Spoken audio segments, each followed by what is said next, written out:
Greetings. This is Bradford Donald Keller Townsend, and this is a forward research report from the Library of Congress to the United States Congress on Iran and American policy and geopolitics. That was a mouthful.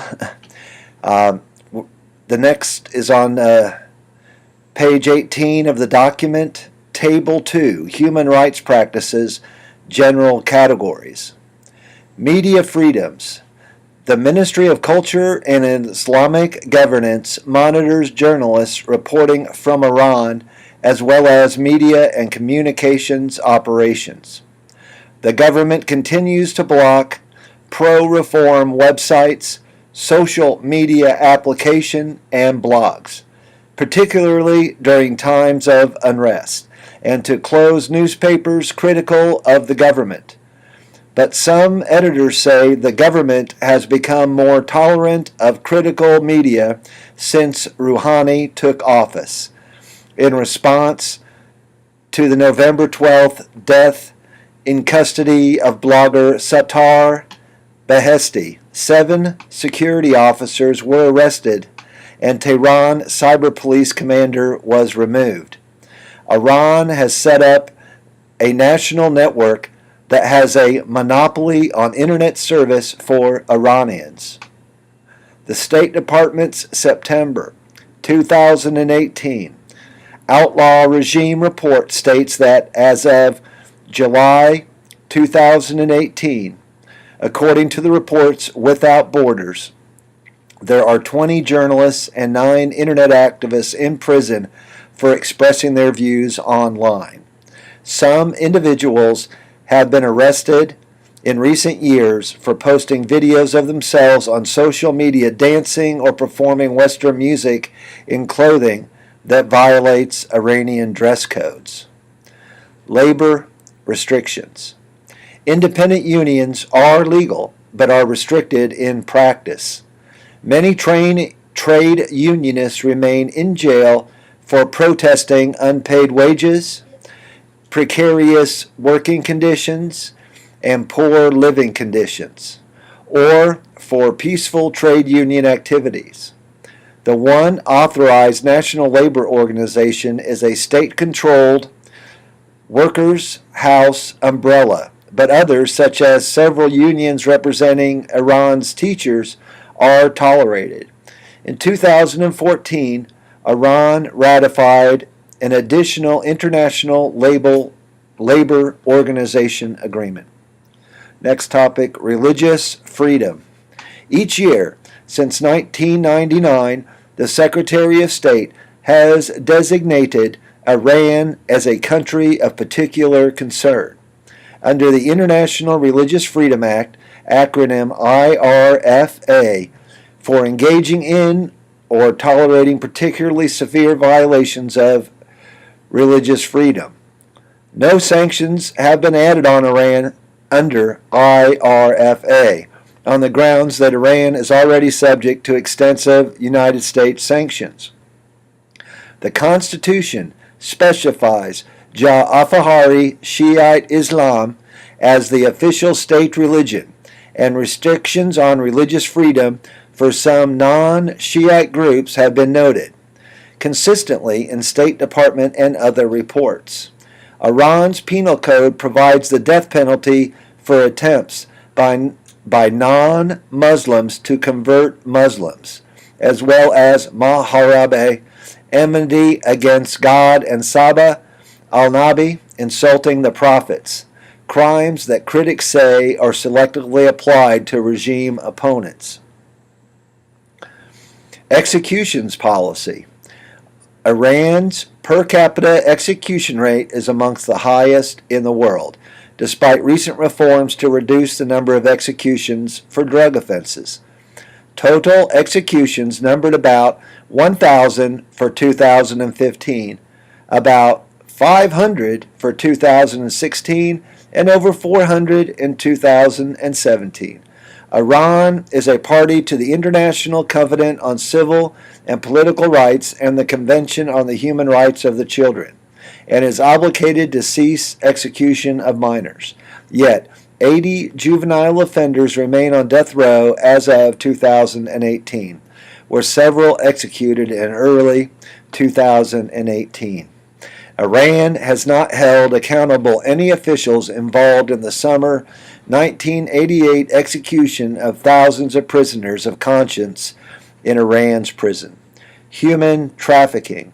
Since 2005, State Department trafficking and persons reports, including the report for 2018, have placed Iran in Tier 3, worst level, for failing to take significant action to prevent trafficking in persons. Iranian women, boys, and girls are trafficked for sexual exploitation in Iran as well as to Pakistan, the Persian Gulf, and Europe. However, the State Department's 2017 report said the government had set up some centers to assist trafficking victims. The 2018 Trafficking in Persons report credits Iran with taking steps to ratify the United Nations Convention Against Transnational Organized Crime. Corporal punishments, stoning. Iran's judiciary continues to sanction corporal punishment, including flogging, blinding, stoning, and amputation.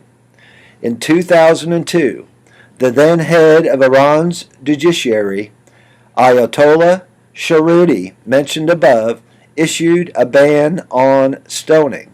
However, Iranian officials later called that directive advisory, thus putting stoning sentences at the discretion of individual judges, and the practice reportedly continues. And it has sources here, and where you can directly go and read in detail on those matters. Next section is titled United States-Iranian Relations, United States Policy and Options. The February 11th, 1979 fall of the Shah of Iran, who was key to United States ally, shattered United States-Iranian relations. The Carter administration's efforts to build a relationship with the new regime in Iran ended after the November 4th, 1979 takeover of the United States Embassy in Tehran by radical pro-Khomeini students in the line of the Imam. The 66 U.S. diplomats there were held hostage for 440 days and released pursuant to the January 20th, 1981 Algiers Accords. Their release was completed minutes after President Reagan's inauguration on January 20th, 1981. The United States broke relations with Iran on April 7th, 1980, 2 weeks prior to a failed United States military attempt to rescue the hostages. Iran has since then pursued policies that successive administrations considered inimical to the United States interests in the Near East region and beyond. Iran's authoritarian political system and human rights abuses have contributed to, but have not necessarily been central to, the United States-Iran rift. Although some observers assert that Iran's behavior flows directly from the nature of its regime, Iran has an interest section in the United States District of Columbia under the auspices of the Embassy of Pakistan and staffed by Iranian Americans. The former Iranian embassy closed in April 1980 when two countries broke diplomatic relations and remains under the control of the State Department. Iran's mission to the United Nations in New York runs most of Iran's diplomacy inside the United States. The United States Interest Section in Tehran, under the auspices of the Embassy of Switzerland, has no American personnel. Reagan administration, Iran added to the terrorist list. The Reagan administration designated Iran as state sponsor of terrorism.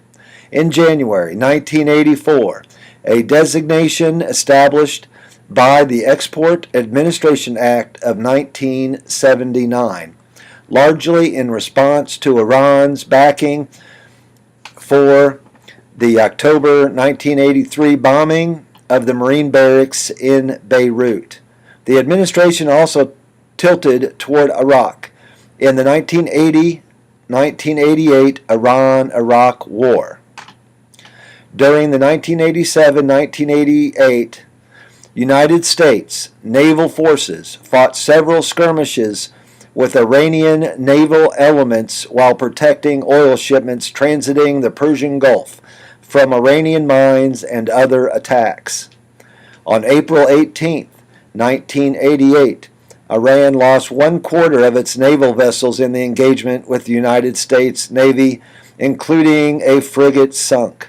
However, the administration contradicted its efforts in favor of Iraq's war effort by providing arms to Iran, TOW, that's wire-guided anti-tank weapons, and IHawk air defense batteries. In exchange for Iran's help in releasing of the United States hostages held in Lebanon, that was a mistake.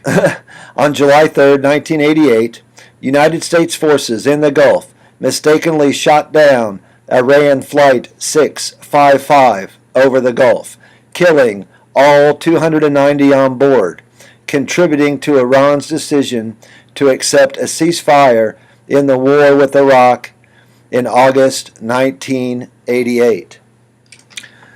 George H.W. Bush administration, goodwill begets goodwill. In this January 1989 inauguration speech, President George H.W. Bush, in stating that goodwill begets goodwill with respect to Iran, implied that the United States-Iranian relations could improve if, and then there's listing 3 sources here, the text of the Algiers Accords, policies, the CRS report R44017, Iran's Foreign Defense Policies by Kenneth Katzman, and then Elaine Scalino, The Outlaw State, Saddam Hussein's Quest for Power and the Gulf Crisis by Wiley Publishing. Okay. And then where I left off here, it says, Iran relations could improve if Iran helped obtain the release of United States hostages held by Hezbollah in Lebanon. Iran's apparent assistance led to the release of all remaining United States hostages there by the end of December 1991. However, no United States-Iran thaw followed, possibly because Iran continued to back terrorist groups in the Middle East and to oppose the United States' push for Arab-Israeli peace that began after the 1991 United States liberation of Kuwait. Clinton administration, dual containment. The Clinton administration articulated a strategy of dual containment of Iran and Iraq, an attempt to keep both countries simultaneously weak rather than alternately tilting to one or the other.